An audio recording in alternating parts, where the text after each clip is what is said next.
Semangat Gelora, semangat Indonesia. Masya Allah. Alhamdulillah, wassalatu wassalamu ala Rasulillah Sayyidina Muhammad ibn Abdillah, la haula wa la quwata illa billah. Lalu, alhamdulillah segala puji bagi Allah Subhanahu wa taala yang mana pada hari ini kita masih diberikan berbagai macam kenikmatan sehingga kita bisa hadir memenuhi undangan kita. Undangan instruktur DPD dan DPC ya. Partai Gelombang Rakyat Indonesia.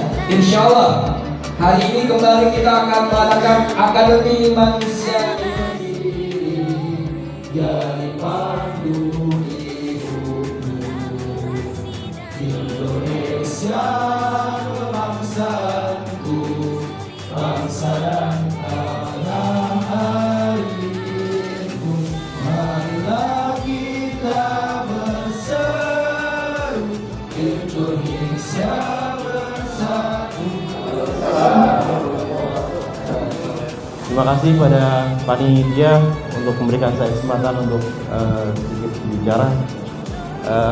Jadi sebelumnya terima kasih sudah datang untuk meluangkan waktu bapak-bapak dan ibu-ibu di hari Minggu ini, di pagi hari ini. Semoga insya Allah kedatangan kita di pagi hari ini bisa menambah semangat kita untuk terus maju dan membuat gelombang-gelombang yang banyak manfaat kepada masyarakat sekitar dan juga kita semua. Terima kasih.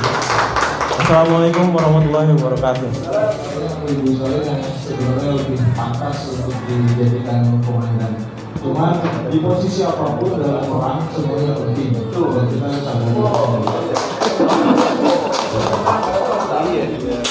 sadari. Yang akhirnya saya akan coba berusaha memacu diri saya, apa yang saya punya, apa yang saya bisa untuk kemenangan jihad politik bersama Partai Gelora Indonesia. Jakarta Utara, Jakarta Barat, seluruh Indonesia, ya sampai ke damai Indonesiaku, insya Allah. Dan ini yang kita dengarkan, ya sambutan dari guru kita juga, Bapak Dr. Sarjana Haji Purnama Hadi. Pada beliau waktu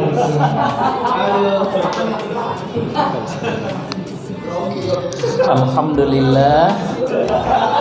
Assalamualaikum warahmatullahi wabarakatuh. Ini entah kenapa Bang Irfan ini selalu nervous nih. Apa karena ada saudara sekasurnya gitu? Oh belum, Bang. Iya. Alhamdulillah, syahadu alla ilaha illallah wa syahadu anna muhammadar rasulullah, amma ba'du. Terima kasih Bang Haji Didin. Ya, beliau juga adalah wakil ketua DPW Partai Gelora Indonesia DKI Jakarta, ya, dan juga luar biasa ya, juru bicara Partai Gelora di Jakarta Timur. Bang Hamzah, insya Allah ini anak muda milenial yang kita dorong ke kebun sirih. Allahu Akbar. Pak Ketua DPD Jakarta Utara, Bang Anwar, dan semua rekan-rekan ikhwata iman rahimakumullah. Kalau ada Akademi Dangdut Indonesia, di mana itu? Indosiar. Ada dulu Akademi Pelawak Indonesia. Akademi itu sengaja, makna akademi itu dibuat oleh siaran-siaran televisi ya, menjadi judul siaran mereka, karena intinya akademi itu kan ya mencetak bibit-bibit atau menyemai bibit-bibit supaya tumbuh bibit-bibit baru tapi tetap dalam suasana yang enjoy, yang nyaman.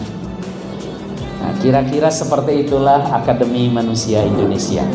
Kita ingin dengan tetap enjoy, jangan lupa bahagia, ya menyemai bibit-bibit bagaimana sesungguhnya sosok manusia Indonesia yang kita harapkan di Partai Gelora ini. Ya. Jadi kalau apa itu Akademi Manusia Indonesia? Kira-kira seperti Akademi Dangdut Indonesia. Kalau Akademi Dangdut supaya dangdut tidak hilang dari pasaran. Akademi pelawak supaya pelawak tidak hilang dari pasaran. Akademi Manusia Indonesia supaya tumbuh Manusia tidak hilang dari pasaran. manusia Indonesianya, ya insya Allah. Ini aja yang ingin saya sampaikan sebagai perkenalan, karena saya tahu MC juga yang penting sudah ada yang ngomong kan gitu. Dan mudah-mudahan kita semua tetap bahagia, bisa mendapatkan hal yang banyak yang didapat dari Bang Didin insya Allah ya lewat Manusia Indonesia ini. Assalamualaikum warahmatullahi wabarakatuh. Bapak Ibu semua, Bang Anwar, juga ada Kiai Ade, ada Hamzah yang berkiprah di Jakarta Utara. Karena Hamzah ini mesti dibantu betul di Jakarta Utara karena dulu peradabannya nggak di sini gitu. Jadi ini di Jakarta ini beragam betul. Di Jakarta Utara modelnya seperti ini, Jakarta Pusat beda lagi, Jakarta Timur beda lagi, Selatan beda lagi. Jadi makanya di Jakarta ini dibilang kayak ini ya, miniaturnya Indonesia. Karena beda RW sedikit, beda gaya. Beda kelurahan sedikit, beda cara. Nah itu juga penting untuk kita ketahui bersama, sama-sama model sosiologi masyarakat Jakarta. Di Jakarta Utara ini Islamnya kuat, non Islamnya kuat juga. Orang kaya di sini Jakarta Utara kaya banget juga ada. Yang kurang banget juga ada, sampai kurang gizi juga ada. Luar biasa Jakarta Utara. Nah, diutarakan. Nah, yang penting kita utarakan ya. Saya tadi ya. Juga teman-teman semua, hari ini di Akademi Manusia Indonesia sebagai, ini kalau bahasa kita ini taklim lah ya, atau juga bisa dibilang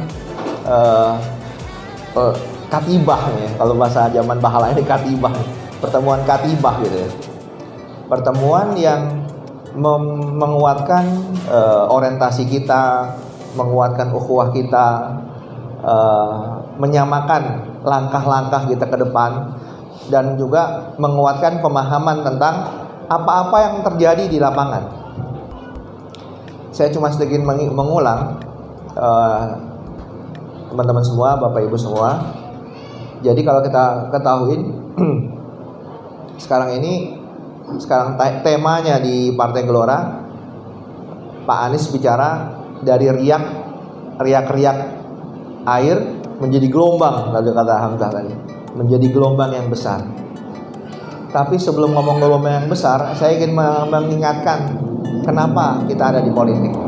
Jadi kesuksesan suatu partai itu ada 3 hal. Yang pertama adalah adanya tujuan yang mulia, tujuan yang agung, tujuan yang menggerakkan hati kita untuk mendapat ridha Allah Subhanahu wa taala. Kenapa kita butuh ngomong seperti ini? Tujuan ini adalah sumbernya energi. Jadi kalau misalkan tujuan itu nggak jelas, dia nggak bisa jadi energi. Tujuan itu tidak terpati, nggak bisa jadi energi.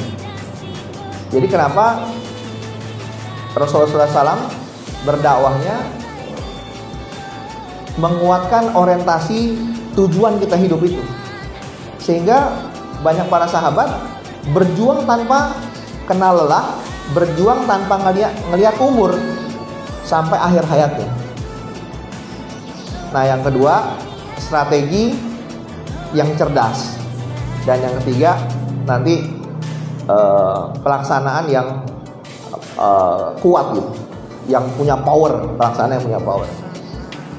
Ini contoh kita kasih ilustrasi dulu satu-satu contohnya. Kita pernah ditampilkan tentang Muhammad Al-Fatih.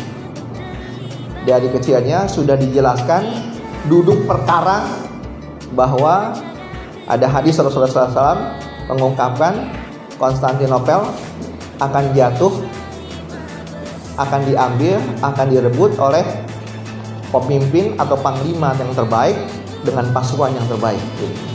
Itu kan jelas betul. perkaranya jelas betul. Dari itu semua, itu membuat energi yang luar biasa loh. Jadi bertahun-tahun diwariskan sama generasi selanjutnya, bahwa nanti Konstantinopel ini akan direbut, akan dijatuhkan oleh panglima yang terbaik dan oleh pasukan yang terbaik. Dan ini diwariskan terus-terusan kepada kaum muslimin saat itu. Nah, nanti ada hidup Muhammad Al-Fatih ya, Sultan Mehmed II. Singkat cerita, setelah dia umur 21 tahun, jadi kalau jadi caleg 26 tahun kayak Hamzah tuh nggak ada apa-apanya. Muhammad Al-Fatih 21 tahun memimpin 250.000 pasukan. Habis itu dia strategi sederhana aja, pokoknya banyakin pasukan, tempur. 14 hari belum ada pergerakan karena bentengnya ini gila-gilaan nih, benteng Konstantinopel. Nah, singkat cerita lagi, apa yang dilakukan, karena ada rantai ini, rantai di selat itu ada rantai besar sehingga kapal nggak bisa masuk. 14 hari revisi lagi. Kita harus bikin strategi yang tidak bisa dibaca sama orang, gitu kira-kira. Strategi yang tidak konvensional. Nanti kita ngomong di politik akan ada ngomong gini. Nanti di politik kalau kita pakai strategi orang dengan partai-partai yang lama, kita nggak bisa tandingin itu, nggak bisa. Karena udah tahu. Dan politik itu bukan template. Strategi perang itu nggak ada template-nya. Dia harus berubah sesuai dengan kondisi dan keadaan. Maka dari itu, pas hari 14 Muhammad Al-Fatih, Sultan Mehmed II sudah putar-putar luar biasa. Apa yang dilakukan? Dia seberangkan di daratan Galata ya, 70 kapal masuk ke darat dalam waktu 1 malam.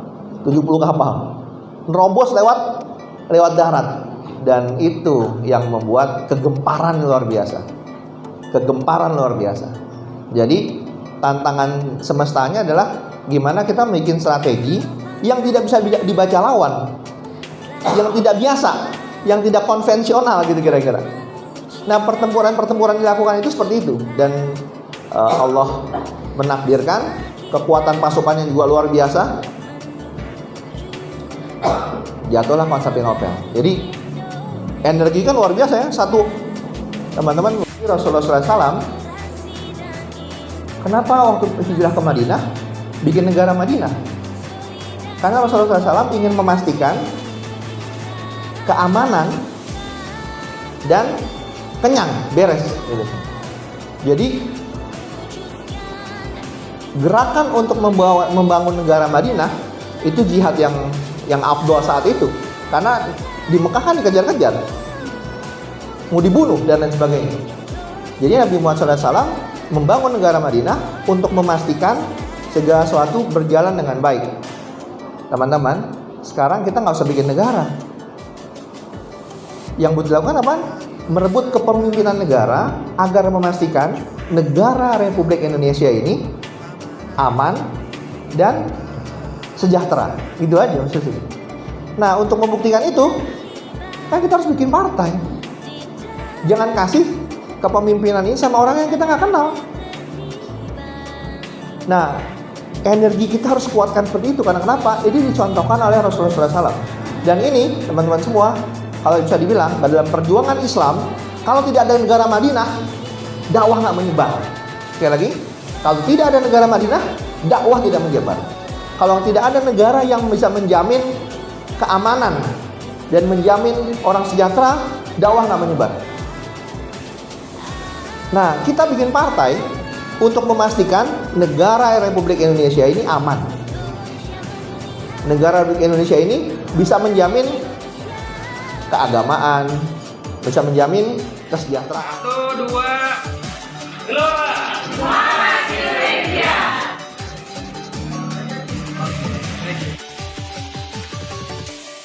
Kita ciptakan